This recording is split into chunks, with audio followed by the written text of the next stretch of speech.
Mic लगा के उड़ा देंगे, गरीबों को 400-500 रुपए के बिल पे वापस लेके आएंगे कि बजट में हो उनके। जब और क्यों नहीं हो सकता, जो जानना चाहते हैं वो भी सुनो। जब सरकार पूंजीपतियों का कई लाख करोड़ रुपए मदद माफ कर सकती है, तो उत्तर प्रदेश के गरीबों का और किसानों का भी बिजली का बिल माफ हो सकता है। मेरी बात को आप याद रखना, हर चीज हो सकती है। आप पूंजीपतियों को हितैषी हो तो उनका माफ करते हो, हम इनके हितैषी हैं तो इनका माफ करेंगे। ये बात मैं आपको बता रहा हूं। प्यारे साथियों, किसानों को उनकी फसलों को एमएसपी की गारंटी देंगे और उनकी मेहनत का उचित मूल्य मिल सके, इसलिए जो गन्ना वाला क्षेत्र है, गन्ने का सबसे मजबूत मूल्य हम लोग देने का काम करेंगे। इस बात का भी मैं आपको विश्वास दिलाता हूं। उद्योग धंधे लगा के बीपीसीएल, एचपीसीएल, आईओसीएल और तमाम थर्मल प्लांट, पावर प्लांट लगा के आपके क्षेत्रों में रोजगार की व्यवस्था करेंगे, जिससे आपका पढ़ा लिखा बच्चा बेरोजगार ना घूमे और उसको तकलीफ का सामना ना उठाना पड़े।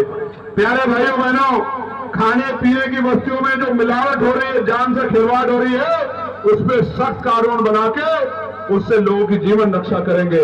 और तहसील स्तर पर जितने भी फॉर्म भरे जाते हैं, पहली बात तो सुनो, कोई फॉर्म ऐसा नहीं होगा जिसमें सरकार पैसा लेगी। निःशुल्क पेपर, एक बात, ट्रांसपेरेंसी होगी, निष्पक्ष होगा। दूसरी बात, सेंटर एक जिले से दूसरे जिले में लग जाएगा और बेटियों का सेंटर दूसरे जिले में मिल जाएगा, उसी जिले में पेपर होगा। मेरी बात को याद रखना। और जिसका हक बैठता है उसको नौकरी रोजगार मिलेगा, इस बात की भी मैं आपको गारंटी देता हूं। और उनकी तैयारी के लिए आईएएस, आईपीएस और तमाम एग्जाम, पीसीएस, सबके लिए हर तहसील स्तर पर कोचिंग सेंटर खोला जाएगा, वो भी मुफ्त और वो भी वेल सुविधाओं से भरा हुआ कोचिंग सेंटर खोलेंगे कि उनकी तैयारी में कमी ना आए। साथ साथ मैनुअल सफाई प्रथा को पूरी तरह समाप्त कर मशीन आधारित सफाई व्यवस्था लागू की जाएगी और 7,000, 5,000, 11,000 रुपए किसी को सीवर में नहीं उतरने दिया जाएगा। पक्की नौकरी दी जाएगी अगर सफाई का काम आगे बढ़ेगा तो। रेडी पटरी वालों और छोटे व्यापारियों के लिए वेंडिंग जोन बनाकर सुरक्षित व्यवस्थित बाजार उपलब्ध कराए जाएंगे। आज क्या है, अगर नहीं दोगे पैसे तो ठेली और वो जो दुकान लगाई है सब उखड़ जाएगी, बुलडोजर चल जाएगा। दे दोगे पैसे। दिल्ली में 20 लोगों की जान गई, कह रहे हैं अवैध होटल है। उस अवैध होटल को हटाया क्यों नहीं आपने? लेकिन अवैध एक झोपड़ी नहीं रखोगे आप गरीब की, वो ठंड गर्मी में सह लेगा, लेकिन पैसे वालों के खिलाफ नहीं जाओगे। इसलिए रेडी पटरी वालों की, ठेली वालों की भी जीवन यापन का ध्यान रखना पड़ेगा।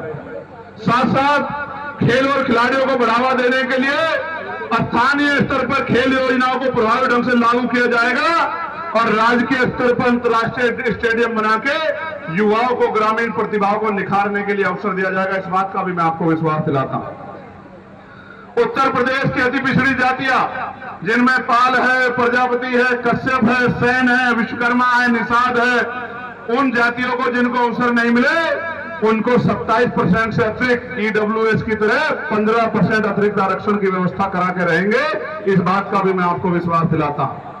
प्यारे साथियों, एससी, एसटी और ओबीसी वर्ग के जो कर्मचारी हैं, हालांकि मैं इस बात को दोहरा चुका हूं कि उनके लिए प्रमोशन की जो व्यवस्था थी वो 2012 में जो एक सरकार आई थी जो कहती है, आज नारा लगाती है, पता नहीं क्या क्या नारा लगाती है, उस सरकार ने वो प्रमोशन में डिमोशन लागू करा के लाखों कर्मचारियों को खून के आंसू रोने के लिए मजबूर किया था। हम एससी, एसटी के साथ ओबीसी भाइयों को भी प्रमोशन में रिजर्वेशन दिलाने का काम करेंगे और मुख्य पदों पर ले जाने का काम करेंगे। इस बात का मैं आपको विश्वास दिलाता हूं। अभी आपको याद होगा, अपने दिल पे याद रख के बताओ, क्या बाबा साहब अम्बेडकर की जयंती में नई परमिशन मिलती है? नहीं मिलती। मिलती है नई परमिशन? नहीं मिलती। गुरु रविदास जी की जयंती में मिलती है? नहीं मिलती। गुरु कबीर जी की जयंती में मिलती है? नहीं मिलती। भगवान बुद्ध की जयंती में मिलती है? नहीं मिलती। कोतवाल धनसिंह गुर्जर की जयंती में मिलती है? नहीं। सम्राट वीर भोज जी की जयंती में मिलती है? नहीं मिलती। क्यों नहीं मिलती? इनकी धार्मिक आस्था का सम्मान नहीं होना चाहिए? बहुजन समाज के हर महापुरुष की जयंती पे, चाहे फूले साहू की हो चाहे परिवार की, जहां आप बनाओगे परमिशन भी देंगे और सम्मान भी देंगे। इस बात का मैं आपको विश्वास दिलाता हूं। जैसे फूल बरसते हैं और त्योहारों पे, आपकी महापुरुषों की जयंतियों पे भी फूल बरसेंगे आपके पवित्र स्थानों पे। मेरी बात को आप याद रखना।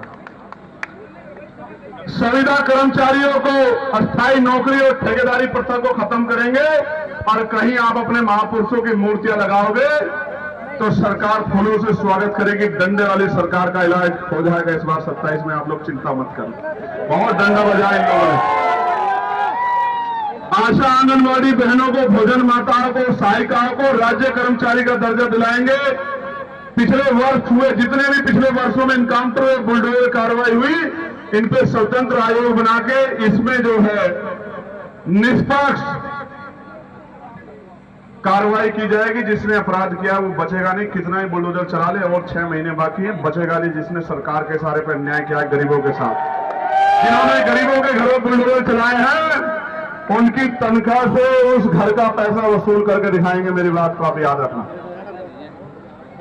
होमगार्ड जवानों को, राज्य कर्मचारी के समान वेतन, पीआरडी जवानों को बेहतर मानदेय और अन्य सुविधाएं। और देखो, आपने सरकार का प्रोपेगेंडा सुना होगा, स्मार्ट सिटी। मेरिट भी है ना उसमें ना, ये स्मार्ट सिटी बन गया क्या? एक गड्ढे मैं गया था इस बस्ती में, 2 बच्चे पानी में डूब के जान चली गई थी। इतना कूड़ा हुआ था, मैं आज भी मेरे याद है। स्मार्ट सिटी बने ना बने, 80% आबादी गांव में निवास करती है। गांव की कनेक्टिविटी बढ़ाएंगे, गांव में रोजगार लेके जाएं, गांव में सड़कें लेके जाएं, गांव में बिजली लेके जाएं, गांव में पानी लेके जाएंगे, गांव में रोजगार की व्यवस्था लेके जाएं, गांव में अस्पताल लेके जाएंगे, गांव को जोड़ेंगे रोजगार से, ग्रामीण इकोनॉमी को मजबूत करेंगे। ये मैं आपसे वादा करता हूं। प्यारे साथियों, ग्रामीण क्षेत्रों में रहने वाली महिलाओं को और शहरी क्षेत्रों में रहने वाली महिलाओं को कुटीर उद्योग और उचित प्रशिक्षण देके उद्योग धंधे लगा के रोजगार देने का काम करेंगे। आप बताओ, आपको महिलाओं को रोजगार मिलना चाहिए नहीं मिलना चाहिए? कब तक हाथ फैलाती रहोगी? जहाज में बैठी हो, जहाज में बैठी हो, जितनी बैठी जरा हाथ उठाना, जो बैठी हो वो उठाना, हाथ हिलाने को मत उठाना। नहीं बैठी हो तो ये कहां लिखा है, कौन सी किताब में लिखा है, कौन से ग्रंथ में लिखा है कि जहां पैदा होंगे वहीं मर जाएंगे और महिलाएं हवाई हेलीकॉप्टर में नहीं घूम पाएंगी? किसने लिखा थी किस्मत में? इस जहां भी ये लिखा है उसको फाड़ के फेंक देंगे। महिलाओं को रोजगार देंगे, उनके हाथ में पैसा पहुंचाएंगे, उनके सपने जीने का अधिकार देंगे उनको। मेरी बात को याद रखना। एक और बात सुनो मीडिया के बंधु, आपने सुना होगा मुख्यमंत्री 2015 में कहते थे गाय को राष्ट्र माता का दर्जा मिलना चाहिए। कहते थे नहीं कहते थे? कहते थे, मुहिम चलाएंगे जब सांसद थे। और अब उनसे पूछा तो कह रहे हैं उत्तराखंड में खड़े हो गए, उसमें बिजनौर में हमारे यहाँ क्या जरूरत है? मैं बताता हूं क्या जरूरत है। आपने जो बीफ कंपनियों से बड़े बड़े चंदा लेके बीफ एक्सपोर्ट में सबसे ऊपर के नंबर पे खड़ा कर दिया भारत को, और आपने जो यहाँ गाय के नाम पे हिंसा कर करके लोगों की जान ली है, इसलिए आपको पता है कि ये बंद हो जाएगी आपकी राजनीति, इसलिए आप नहीं देना चाहते।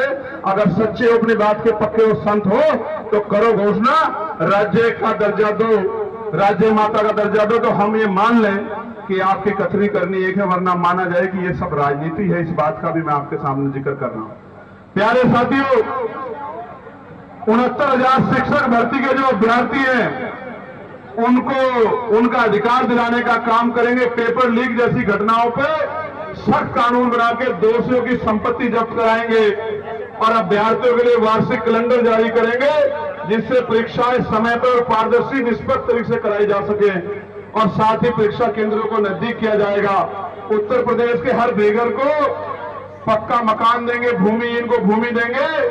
और एक और बात सुनो, 150 गज का मकान देंगे, शहर में जमीन भी देंगे और मकान बना के देंगे। वचन देके कह रहा हूं, मेरी बात को आप याद रखना। गरीब परिवारों को, एक परिवार एक ही घर में 5-5 परिवार रह रहे हैं, पक्का मकान देंगे, जमीन देंगे। 150 गज का, कितने गज का?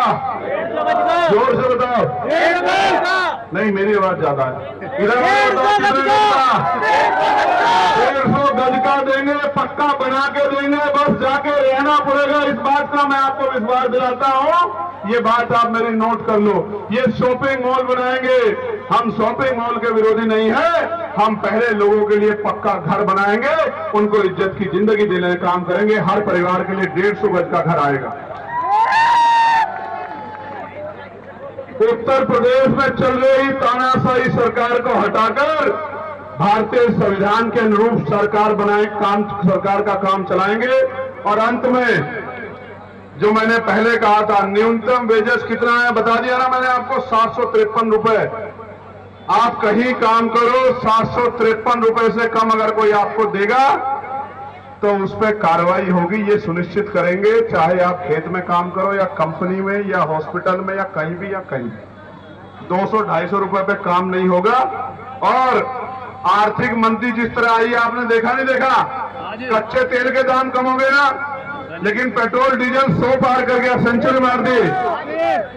लोगों की और कितनी जेब काटेगी ये सरकार।